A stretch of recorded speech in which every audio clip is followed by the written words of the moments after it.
Hello, everybody. Welcome back to Masters Muscle episode 31. And what an exciting night we have. Tonight's guest is the 2007 Nationals overall winner, top 5 in 4 Arnold Classics, and also first place in the New York Pro. Vin, who's our guest of honor tonight? My friend Evan Centopani. We know each other from our animal universal days in the cage at the Arnold Classic. And I think the two of us combined have about almost 30 years under contract with Universal Nutrition. I know Evan's going on his 17th year. I had 18. You don't come across that too much nowadays with actual contracts, not just being an influencer. So with saying that, Evan, thank you so much for your time tonight. How you doing? Good. Thanks for having me. And it's crazy just while it's fresh in my head. You commenting on really the changing climate that social media has brought about. I mean, me personally, and I know that you bring it up because you're proud of it. Having been with a company for 18 years is really something to be proud of. I think it says a lot about you, a lot about the company that you were with as well. But you don't see that nowadays. I think it's a bit of a bummer. Yeah. Well, you hear a lot of people talk about, they have an endorsement deal, and really what it boils down to is they're getting free product, and that's fine. But I try to, I'm the old guy now, and they don't want to hear me. And I say, if you're going to promote another person's product for them to make a living, think about what you're doing. Think about how you're going to use that in favor for you to promote your thing, whatever you're doing. So I, try to give it an angle to it. Yeah, and I know a lot of people behind the scenes, so as I'm sure you do as well. So a lot of things that people see on social media, it looks like people are hitting grand slams. Oh my God, this guy has a Ferrari, and this guy, he's living in a mansion, and it's really not the truth. But to your point, I hate to sound like the old guy now. But I think people were doing significantly better prior to the advent of social media. Now, I will say there are some people who have managed to amass really large followings. And with that following, if they have something to sell, if they have a product or a service to sell, or if you're a girl and you've got an OnlyFans, I mean, there's some people who are knocking it out of the park. Yep. But by and large, just having a following and helping a company promote their stuff doesn't really guarantee you much. And, the odds of it leading to a long-term relationship is probably slim. But then again, a lot of people nowadays will probably say, oh, you know what? You don't want to stay one place too long. You get in there and do your thing and then move on, which I got to be honest, maybe runs a little contrary to how I feel about things. But I guess at this point, I'm the old guy. No, I hear you. I feel the same way. I mean, you're going on 17 years. I had 18 years, and in the years that I was there, I was able to see people year after year and make relationships with vendors and promoters and get guest posings because they knew you were a staple with one company. They knew you were reliable. That's right. Like for you, myself, and we had other athletes that were with Universal / Animal for many years, and we had a lot of fun back in the day. Traveling. You and I went to Poland that time. That was pretty cool. It's the mentality is changing. It doesn't matter whether you're buying a TV or a refrigerator, some type of household appliance, or you're establishing a relationship. Things have just become very much throwaway rather than, in it for the long haul. Yeah. Well, let's switch gears just a little bit. I've always looked at you as a guy who put a lot of thought behind what his next move was. And I always respected you for that, believe it or not. And, you controlled your career, and I respect that. And you did what you wanted to do when you wanted to do it. And one of the things that I always respected was your approach to training and how you went about it. And I have to tell you that when you got injured with when you tore your quad And I saw that, I don't know if you had a video up or did I see an article about doing Bulgarian split squats. And I was coming back from having 14 screws throughout both my shoulders and trying to compete. And I'm like, my legs went down a lot. And actually, I wasn't training. I couldn't get a bar on my back. And when I saw you were doing them, like, before that, it was like that was a girl's exercise that they did in a corner. But when you start putting 90s and 100s in your hand and you're doing Bulgarian split squats like you were doing, I'm like, all right, Evan's on to something. He's open-minded. Let me be open-minded. And my legs got a whole new resurgence of growth just from that exercise. So I thank you. Tremendous exercise, and I'd like to take credit for it, but truth be told, you know Jordan Shallow, Muscle Doc? Yes. So he was with Universal for a period of time, and I was actually at headquarters with him, and we were shooting a video, and we got on the subject because that was pretty, not long after I had injured my knee, and I was still having issues with it. And he said, dude, this is for him. He was saying that there was such a powerful and helpful exercise. He's like, you should really include it in your training. And of course, my gut response to it is just like you said, that's a girl exercise. Yeah. But I took his word for it. And at the time, man, I wasn't really able to even do much beyond body weight because the pain was so bad. But I kept doing it. And it worked my way up. And, eventually I was using 100 pounds in each hand. But, dude, that changed things for me dramatically. So thanks, Jordan Shallow. Vinny, thanks you too. Yeah, you're welcome. No, thank you. So you've been doing a lot of other things, getting yourself out there with doing a lot of social media stuff. We were talking a little while ago off air about you were formerly doing Centopani Circles, and now you're going to be doing something else. Yep. What is that going into? Yeah, so Centopani Circles, it was something we were promoting for a period of time. It was a whole group of us. We figured, you know what, let's take a crack at this. Telegram is an app that not a lot of people are familiar with, but it's unique because it's totally uncensored. You're not subject to any type of algorithm. So we got a group of us together. It was myself, Jay Cutler, Lee Priest, Flex Lewis, Frank McGrath, Guy Cisternino, Chris Tuttle. I don't know if I said Guy Cisternino already, Juji Mufu, whole group of us. I'm probably still leaving people out. And it was really just kind of like an ongoing group chat that would take place via video, and got the name because they take place in these little circles. And it got up to almost 10,000 followers, which, to give you an idea, at the time, the New York Times had like 60,000 followers. So Crazy. It was amassing a following. But what I think it got to be a little much because there were days where we'd have 100+ circles because a lot of us started to like it so much. We were just kind of going back and forth, and I think it got hard to follow. So we decided to just kind of channel it into. We started an Instagram account called IFBB AMA, which stands for Ask Me Anything.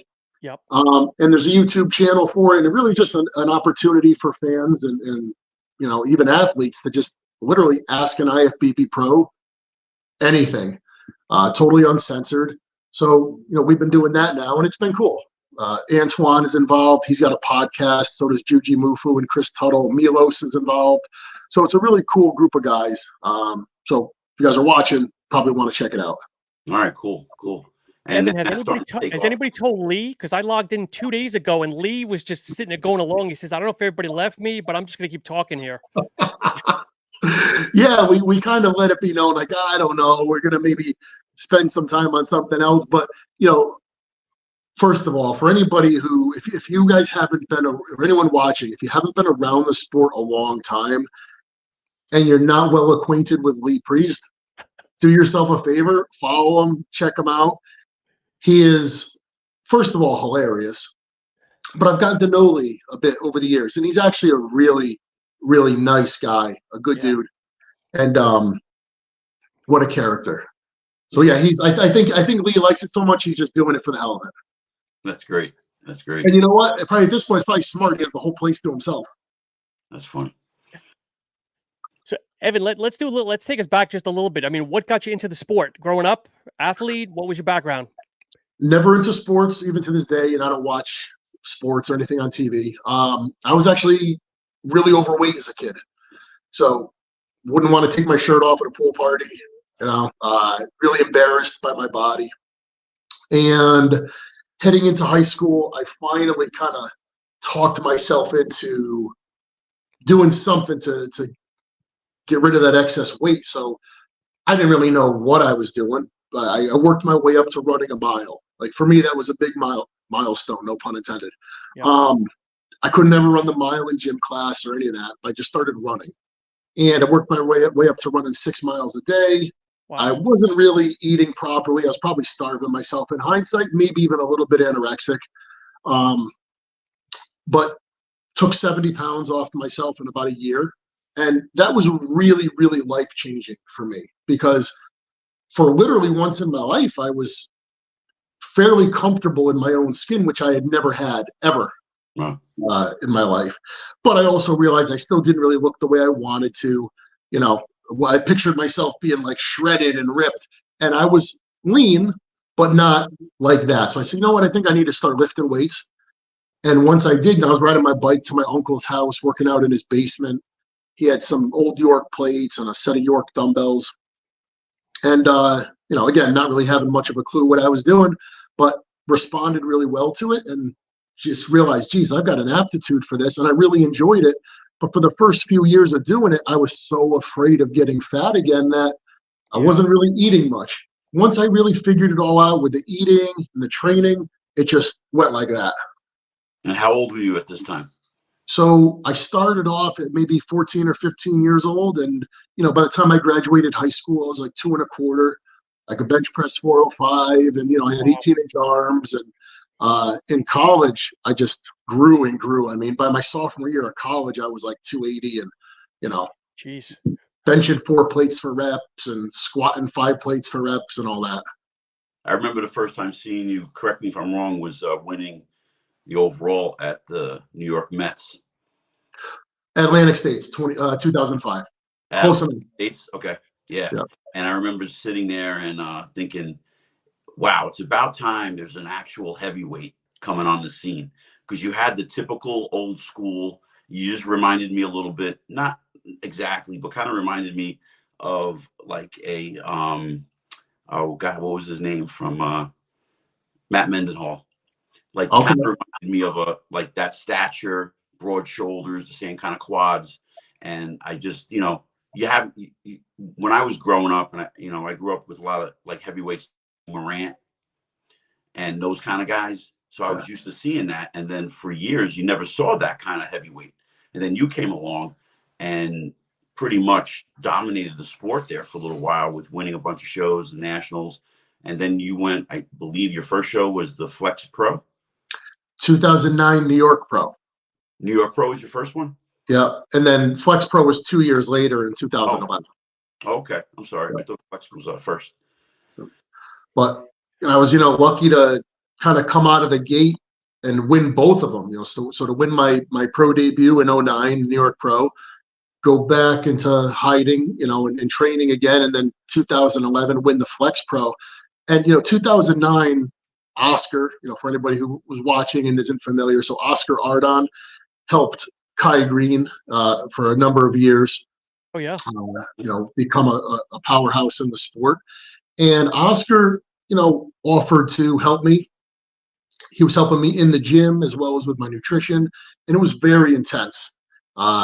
We only worked together for 8 weeks prior to the New York Pro. And it was pretty transformative. Very, very difficult. I questioned what I was doing throughout most of it, but pulled off a win at the New York Pro. And at the time, for me, that was really important because I had done really well quickly in the sport. So when the 05 Atlantic States won the 2006 Junior Nationals, took runner-up to Desmond Miller at the 2006 Nationals, who won the overall, and then came back the next year and won it. So in the span of 2 years, got my pro card. There were a lot of people who were like, the kid's a flash in the pan. He's going to get his ass whipped. Because, New York Pro was Marcus Rule competing and Dennis James and Silvio Samuel was still Yep. very good at the time, and Hidetada. It's a hell of a lineup. Really good lineup, you know, and Yeah. I was like, oh fuck, you know, maybe they're right. Maybe I am just a flash in the pan. So to go in and win it was really, you know, it took a lot of weight off my shoulders, and I never felt more relief, I think, ever in my life than walking back to my hotel room that night after winning in New York. Cool. And what made you decide to take the year off? Just figured, okay, I just need to get bigger. You know, at that point, you know, in my career and in the sport, standing next to a guy like Dennis James or Marcus Rule or any of those guys, I was still significantly smaller than them. Yes, able to pull off a victory, but I felt like, okay, if I'm going to be a contender at a higher level in the sport, I just got to go back and put more size on. And you know something, in hindsight, if I were to go back and do it all over, I probably wouldn't have had that mentality. When I look at my physique, you know, the one that you mentioned, the one when I won the 2005 Atlantic States, I really liked that physique. That was a, you know, aesthetically pleasing, hard as nails, well-proportioned physique. And I think maybe I would have continued my career maybe more in line with looking how I wanted to look, even if I wasn't the biggest guy. Because, you know, at the end of the day, very few people are going to win an Arnold or win an Olympia. A lot of your career, or the quality of your career, is going to stem from, I think, you just being you, and people liking what it is that you're putting out and liking what you're doing. And if you have the, you know, the courage or the ability to say, hey, you know, maybe everybody else is doing this, but I'm going to go this way, people are going to follow you no matter what. So, you know, with all things considered, I can't complain. I had a really great career. But if I'm nitpicking, you know, maybe I'd go back, change a couple things. So now, fast forward a little bit, when you had the injury, was that the catalyst to think about maybe retiring? Because I think you were training for a show, and did you back out like at the last minute? So when I tore my quad, I was 15 weeks from doing the New York Pro again. I was going to go back and do it again. I was really big. I was having a great off season, and that went to hell. Once I tore my quad, you know, it took me a couple of years to try to get things right, and it was really hard. I'll be honest with you. I understand. Things just weren't right. You know, like my leg didn't feel the same, but I was really determined to get back on stage. 2020, COVID hit. I was getting ready for the New York Pro, and it moved to New York, to Florida from New York. And I just kind of felt like, you know what? I don't know. I really wanted my kids to be there, my family to be there. It's the New York Pro, and here it is going to be in Florida. I don't know. I'm not so into it. You know what? Maybe it was me just not feeling totally into it all around. If I'm being totally honest with myself, you know, when I look back, there was a bit of a pivot maybe in the way that I felt toward the sport. Even as early as 2011, my first daughter was born, and 3 months later, my father was diagnosed with cancer. And, you know, the two of those things simultaneously, you kind of start looking at life a little bit differently, I think. Sure. And I think, you know, to be a really great bodybuilder, you've got to just be thinking about bodybuilding, and that's it. You know? Yeah, absolutely. Evan, go ahead. Sorry, please.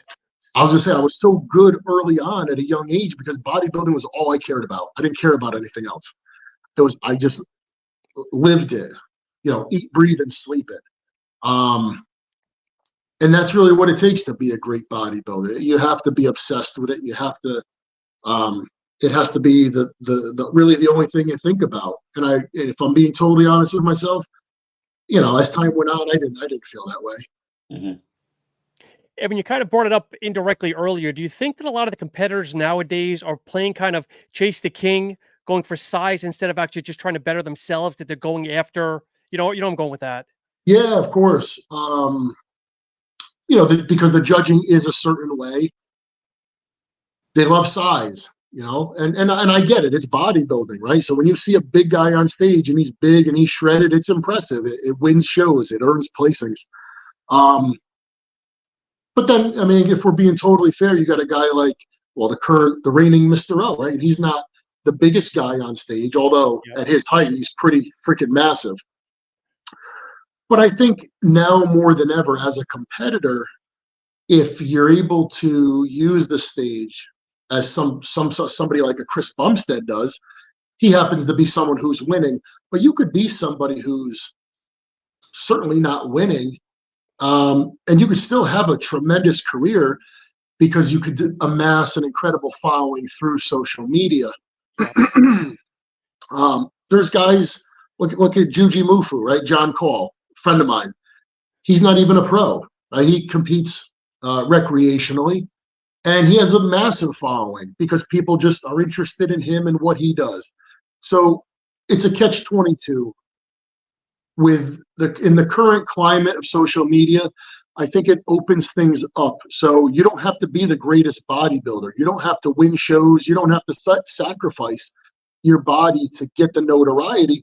On the flip side of that, you have some real jerk-offs who, have these huge followings and they don't really know what they're talking about, and people will look to them as an authority. So it's really a double-edged sword. I say that to the gym all the time. I go, you got somebody, and I'm not going to mention names, but you got somebody who does not know what they're doing, teaching people who don't know what they're doing. Just because they're in the Olympia or a pro stage, it doesn't mean anything. And you look at their training, you look at their lifestyle, everything that they do, and it's not the greatest message sometimes. Right. Yep. I think you got the tail end, I think, of a hardcore era. So you appreciate what I'm saying. I'm 15 years old, and how old are you now? 41. I'm 56, and it's like I scratch my head. I'm like, I never seen that exercise before. What the hell is that? Like, so many things have just been changed just because somebody does it on social media. There's a lot of bullshit out there, and I'll be totally fair, right? I don't think you have to be somebody who's winning the Olympia to be a credible source. You could be someone who's winning the Olympia and not, to your point, not be a good source of information, right? But there's a lot of great people out there. But there's a lot of great people, and it could be someone who's achieved at a high level in the sport, or it might not be. But people really have their work cut out for them, sifting through all the crap out there nowadays. Yeah. Because there's a lot of it. And Evan, you were kind of at the beginning of it because you entered with no social media, and you're kind of exiting during social media. Yeah. So you got both sides of the coin. I was at a weird point, right? Because even the internet, it's not something I grew up with. I mean, the internet became a thing like toward the end of high school for me. So I didn't grow up with it, but I find myself faced with having to utilize it. So, it's a little bit of a weird in between, and I embrace it to an extent. I certainly don't do it as well as, some other people are doing it, but, everybody's got to be who they are. I've got other things going on in my life, and I do try to share what I'm doing via social media, but it's, I don't put all my time into it, not by any means. But I absolutely have a good amount of respect for people who do and do it well. Yeah. So Evan, we had a couple of questions from listeners and whatnot. Since you folks were talking about trainers, knowing and not knowing, I know you personal train people. Chris Scotto's a good friend of mine. What do people look for? I have asked Vinny this in the past, but I'll get your opinion. What should people look for when kind of interviewing, looking for a good trainer, whether it's bodybuilding or just weight loss, whatever it is? What should they look for? Something that's a really good question, and I'm probably going to give an answer that's maybe a little unexpected. But I think if I was going to break it down into one word, I probably would say sincerity. And I say that because even if you look at the political climate in our country, right? And I'm not getting political, of course, but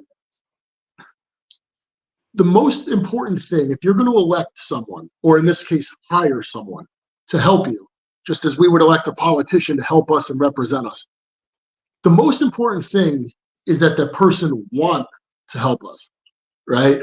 So it doesn't matter how intelligent they are. It doesn't matter how heavily credentialed they are. What matters first and foremost is that they have a genuine desire to help us. So if you're going to hire a coach or a trainer, I would say spend some time talking to that person and get a sense as to whether maybe you're just a number, or if that person is sincere and you feel like they actually want to help you.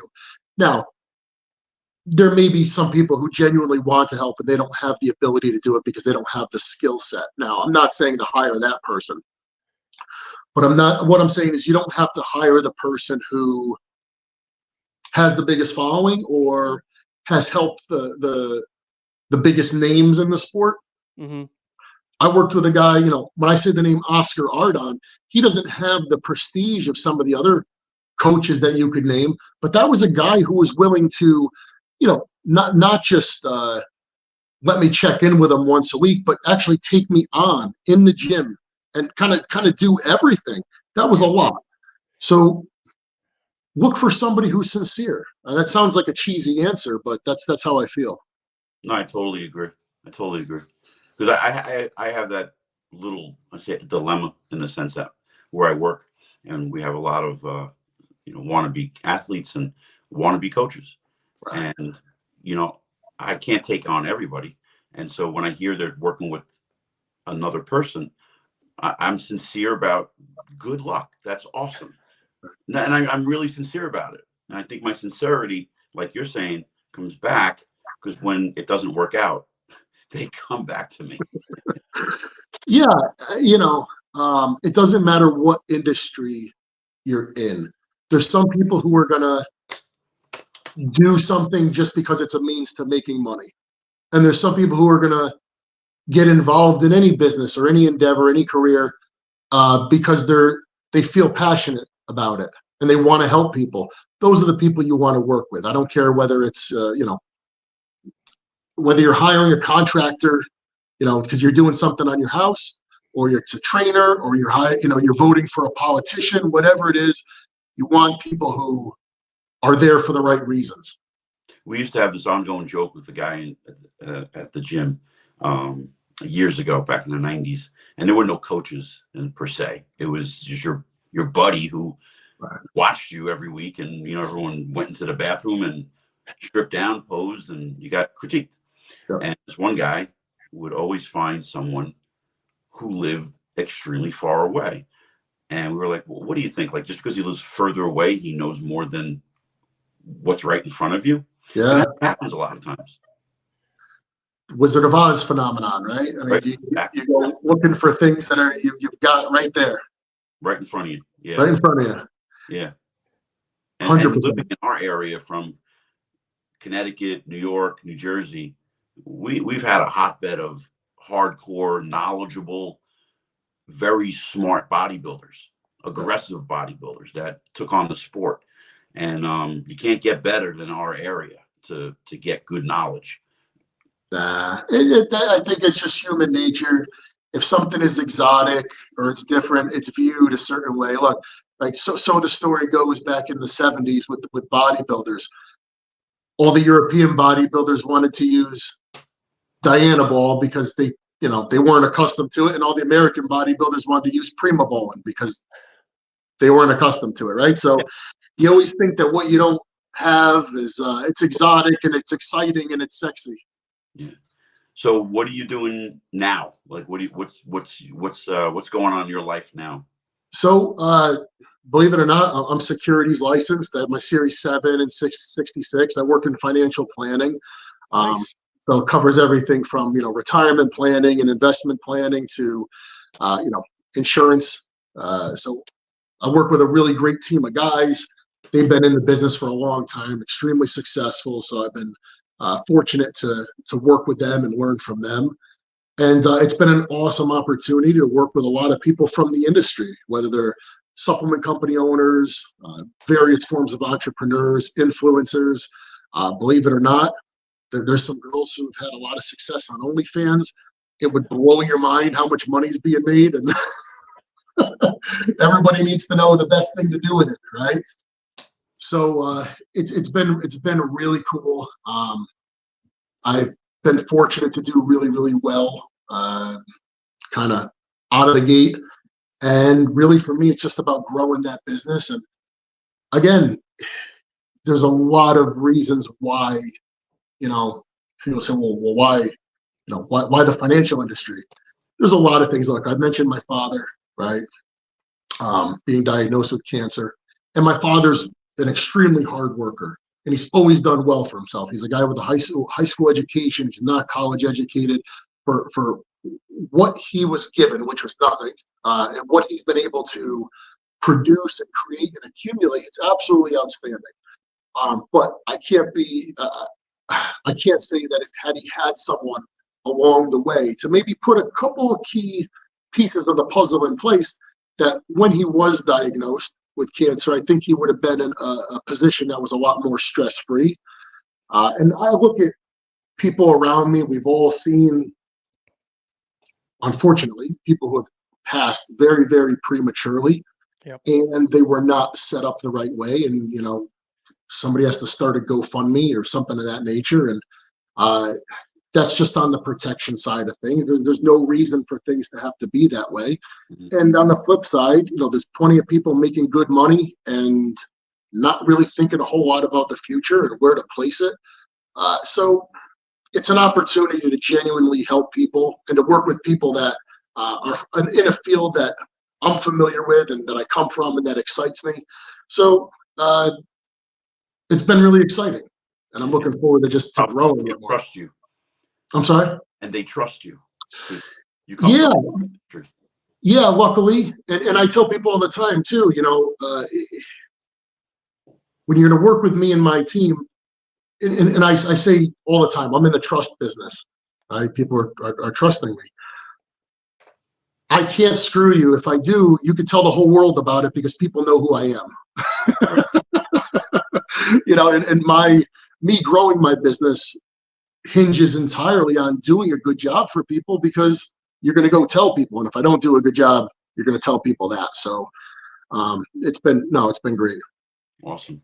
Have you thought about kind of teaming up actually with the IFBB? And I don't know if do they do that type of stuff, financial planning for individuals? Because I would think a lot of them don't know. Yeah, I mean, it may be something that if I were to, mention it to them, maybe they would allow me maybe some opportunities to let people know that it's available to them. And hey, if you're in a position to do so, it might make sense to have the discussion and at least be thinking about it. So to put it in front of people and get it on their minds. Yeah, I've thought about it. And I probably should reach out and say, hey, let's see if we could help some people. That's cool. Definitely. Yeah. So we have another question here from somebody, because I have questions on the side here, people watching live. And it's for everybody, but it's more for you, Evan. Do you guys think a bodybuilding cooking contest challenge TV show would be good? Kind of who makes the best healthy meals, since Evan loves to cook?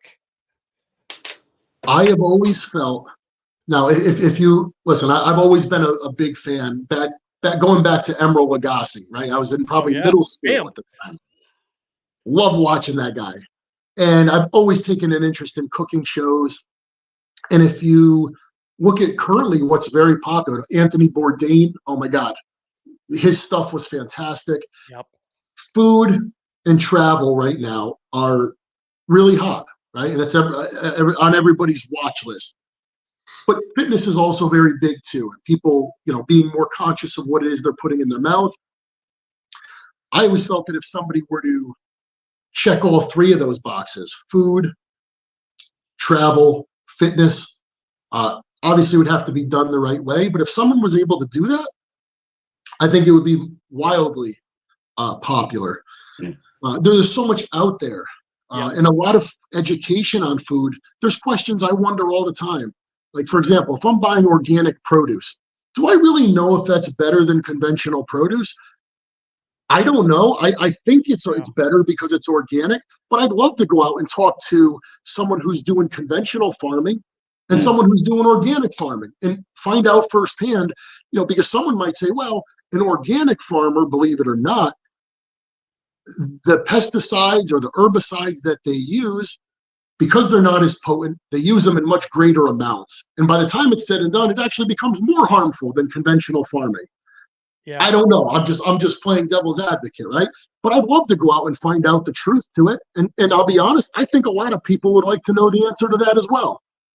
That's a cool topic. Yeah, definitely. But I think there's limitless topics like that pertain to our food, and you're going places, and it all does relate back to health and fitness. So I think the first person who does it successfully will be wildly successful.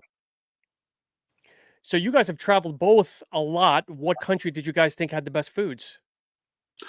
Poland was good. Vinny might disagree. I like Poland. No, Poland. I don't know if you remember this, but when we were coming from the FIBO into Poland, Germany, for everybody who doesn't know, the FIBO's in Germany, and we took the Autobahn into Poland, and we stopped at like this roadside place to eat, and everybody ordered beef tartare. Yeah. And I was like, that looks disgusting. I'm not eating that. And like, there was a little left on somebody's plate. I tried it. I'm like, oh, wow, that was amazing. I missed out on that. And then they were feeding it to us like almost every meal. Ah, so good. Yeah, it was the best. Yeah, Poland probably, when I tell my family that Poland has had better food than Italy, they're like, what are you, nuts? I'm like, the food was just amazing. I don't know. It was amazing. Yeah. Of all the places I've been, number one, I went to an expo in Dubai, and I was there for almost a week. The food was unbelievable. Now, I lived in Italy for 4 months when I was in college, and the food is great. You know what, truth be told, I've never been anywhere in the world where I didn't like the food. I just like food. But the food in Dubai was absolutely spectacular. You know, Middle Eastern food, the spices, it's really protein heavy, a lot of vegetables, rice. It's all the stuff I love. And it was just beautiful food. That's cool. Yeah, Chris Tuttle was talking the other day on one of his platforms that he was in Italy with, I think it was Italy with his wife, talking about just the olive oil, that it's like a whole nother level compared to US here. Yeah. Dude, when I lived there in college, if you just bought like cheap store brand olive oil, it was better than like really good stuff here. Mm-hmm. Yeah. That's funny. Yeah. Food is like, I love food, and I like you. I'll eat anything anywhere.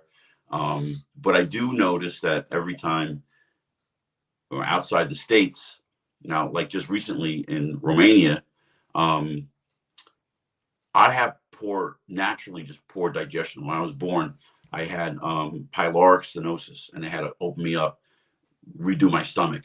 And so I always have like either bloating, gas. And when I was in Romania and I ate the chicken there, and I hate chicken here. I think it's disgusting.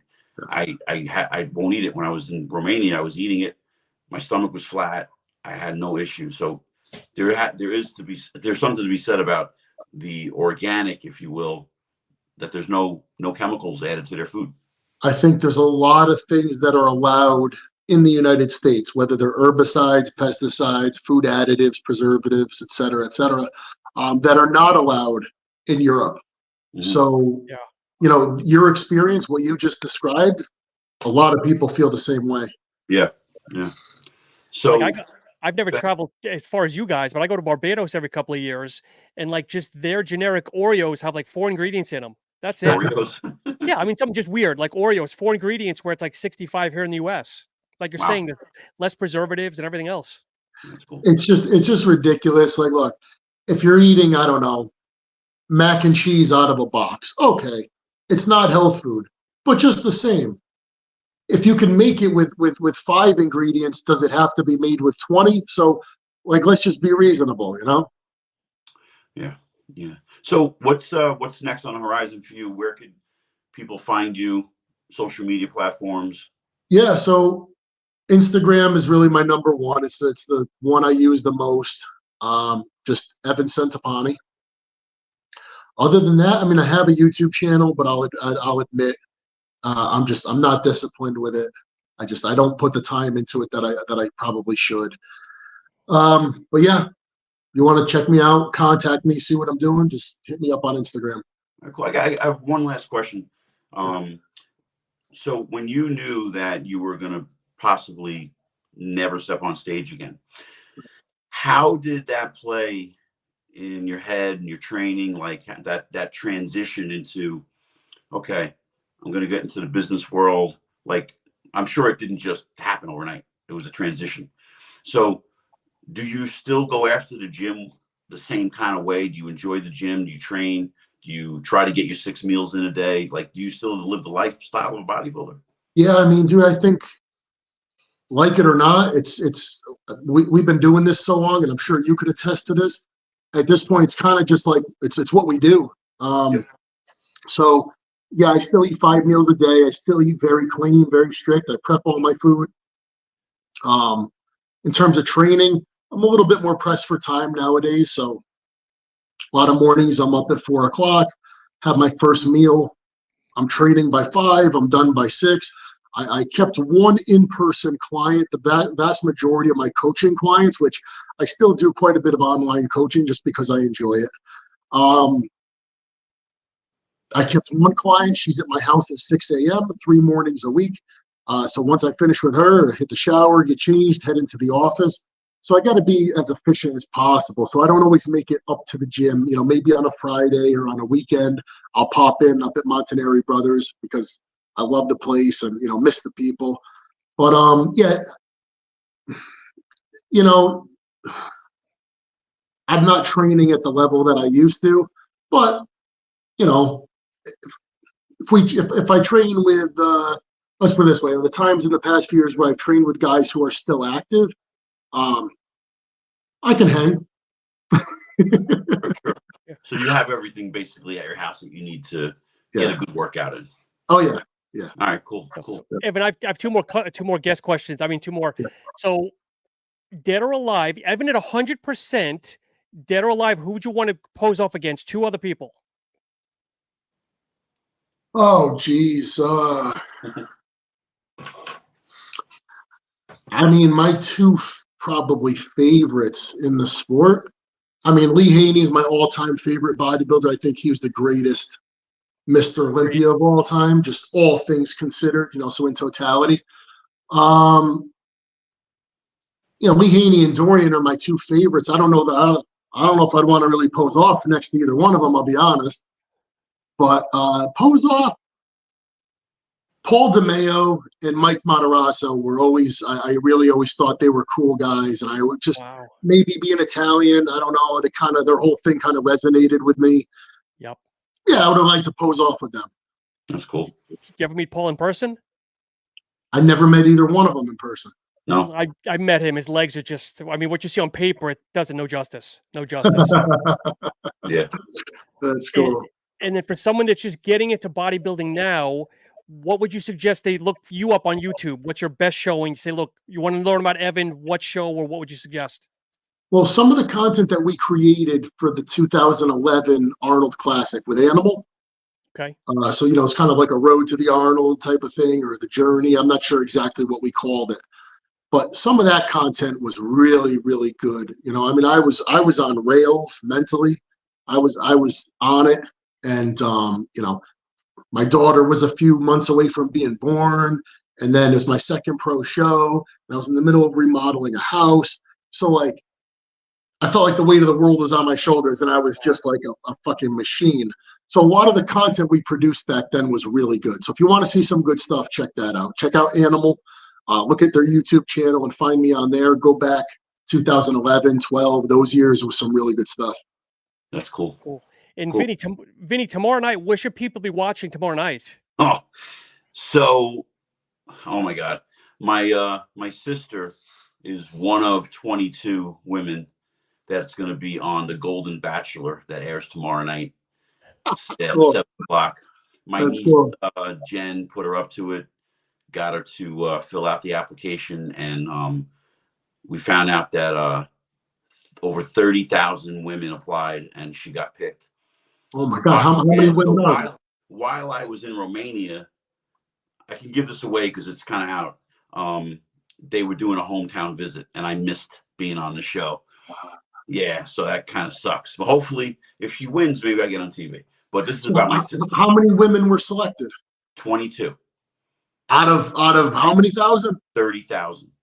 That's incredible. Yeah. So her name is Teresa Nist. Her husband passed away a few years ago from kidney failure.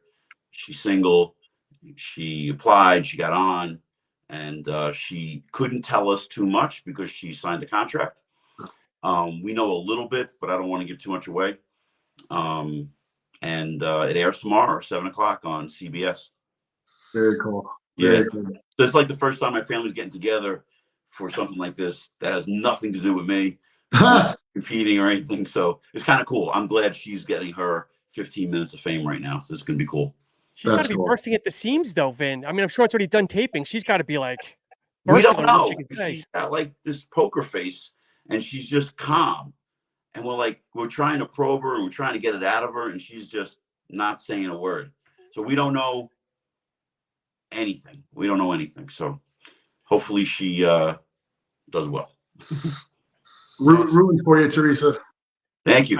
I've never watched, but I might have to watch a couple episodes here. Yeah, when does it air, Vin? Tomorrow? Tomorrow, 7 p.m. All right. Golden Bachelor. Oh, I never would have thought I'd be watching the Golden Bachelor, but I think I might have to now. Thank you. Appreciate the support. Yeah. But Evan, it's truly been a pleasure. Thank you so much for taking time. You know, we're good friends with Eric and Chris and all the gang, and you know what they say obviously reigns true. And you know, wishing you continued success, my friend. Thank you guys very much. I appreciate you having me. It's been fun. Thank you. Thank you so much, Evan. All right, guys. Next week, folks, we have Danny Hester joining the show, Mr. First Classic Olympia. Thank you so much, and have a great night. Cool. Bye-bye.